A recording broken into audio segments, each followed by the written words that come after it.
Abdulbaha is appointed by Bahaullah as the center of his covenant. And it states in there that the Bahais are to accept Abdulbaha, and to go against Abdulbaha is basically to go against God.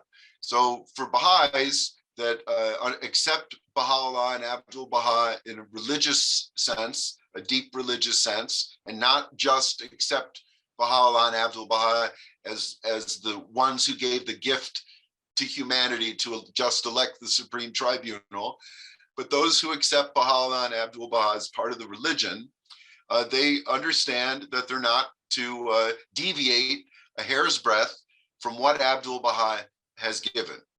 And in doing this, they have, because of the violation of the covenant, they've become, again, war means confusion, confused. So what this means when Abdulbaha is appointed the center of the covenant in the Kitab-i-Yad is this gives him the authority to delineate his father's revelation. And Abdulbaha delineates Baha'u'llah's Actus and Covenant in his book, The Will and Testament of Abdulbaha. For Baha'is to be loyal to Abdulbaha, they have to adhere to every single provision of the sacred will and testament of Abdulbaha.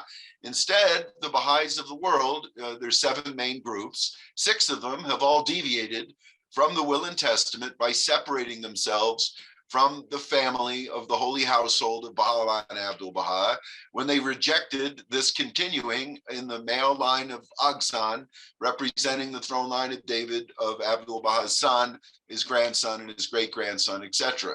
So they're completely off the reservation. To say that they're going to adhere to Abdulbaha in a tablet where he talks about the pros and cons of using tobacco, or when he talks about how alcohol is forbidden, except in maybe a medical situation, and to quibble about this type of stuff, or how many spouses a person can have or can't have, is problematic when they've completely abandoned accepting his will and testament.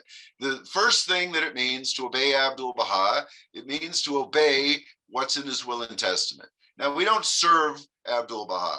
We serve God, and we serve Baha'u'llah's revelation, and we obey Abdulbaha, and he's the first servant of Baha'u'llah.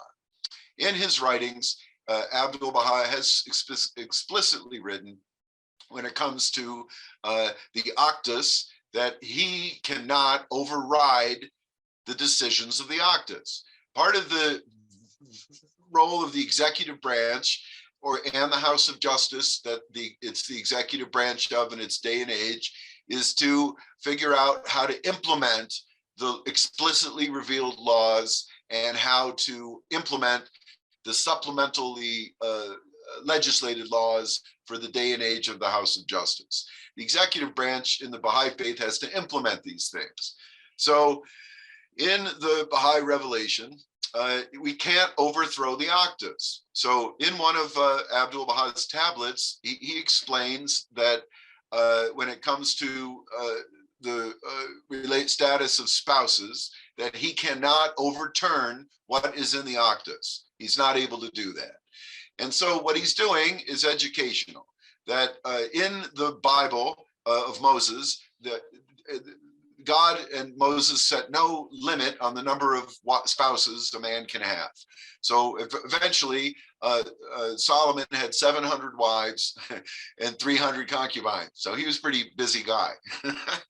Nevertheless, in the Old Testament, it says that you can't take a second wife or another wife if you can't treat them with justice. And meaning, since you can't treat them equally, this is considered to be not viable. But there was no limit set on it. Same thing in the time of the Prophet Muhammad. Because of the wars, the women outnumbered the men 4-1, and it wasn't fair. So he allowed men to, he's the first one to limit the number of wives to 4. And then Baha'u'llah reduces it in the Actus to 2. Now in Hinduism, the wife of the Pandava brothers had 5 husbands. And in the Bahaiyan, the Bab states under a certain condition that a woman could have two husbands. So these things about marriage and spousal relations are also spoken of more in detail in the Quran and in the Old Testament of Moses, allowing and forbidding different types of marriages based on brothers and sisters and aunts and uncles and cousins and relationships like this.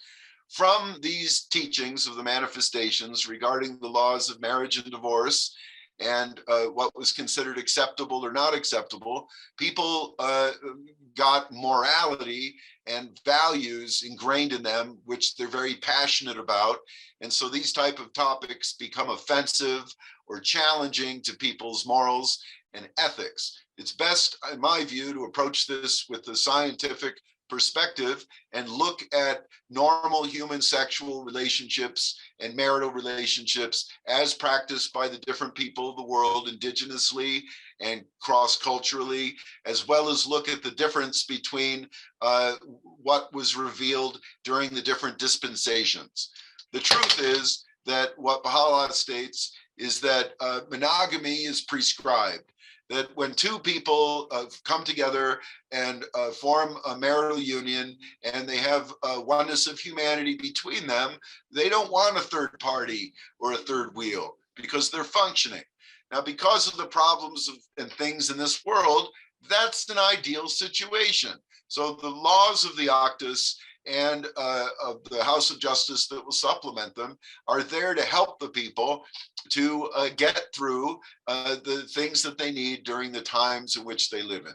So in the Old Testament, which is the Bible for Jews and Christians, and in the Quran and in Abdulbaha's statements, it states the same thing, that although none of the numbers are limited beyond what I've already said, that if the person is going to have a spouse, they have to be able to treat them equally, which is, as he says, impossible.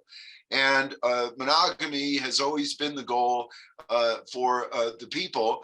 But the idea of immorality associated with this is something that the people are going to have to work through, because morals and ethics are derived later, after people implemented the laws, ordinances, and teachings of the manifestations the way that they understand them.